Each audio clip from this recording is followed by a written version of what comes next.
Hello everyone, आप सब लोगों का स्वागत है मेरे YouTube channel the teaching bros में। हम बात कर रहे थे बायोमोलिक्यूल्स के बारे में। देखिए सवाल क्या कह रहा है, inhibition of succinic dehydrogenase enzyme by malonate is a classical example of. भाई सक्सिनिक डिहाइड्रोजिनेस एंजाइम का मेलोनेट के द्वारा इनहिबिशन करना, ये किस चीज़ का एग्जांपल है? That is example of competitive inhibition, और ये बैक्टीरियल पैथोजन को कंट्रोल करने के काम आता है।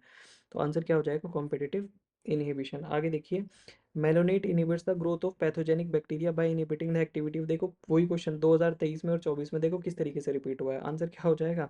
Succinic dehydrogenase. आगे देखिए, नेक्स्ट कह रहा है given below are two statement. दो स्टेटमेंट दे रखे हैं भाई, ध्यान से देख लो।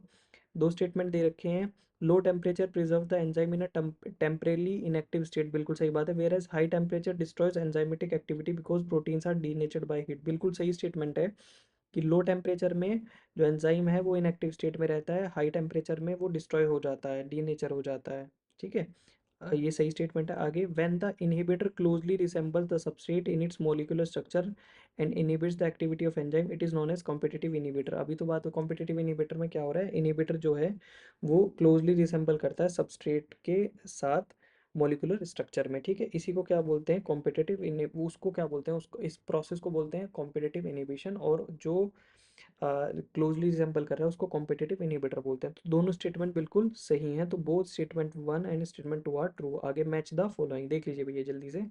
ये क्या कह रहा है? Inhibitor of catalytic activity, inhibitor of catalytic activity that is malonate. A का क्या हो जाएगा? सेकंड। तो ए का सेकंड किस में दे रखा है? ए में और डी में।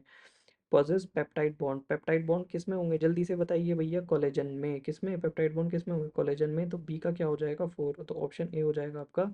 सी की बात करें तो cell wall material in fungi that is of chitin, C का थ्री। एंड डी का क्या हो जाएगा? Secondary metabolite is ricin. Thank you so much.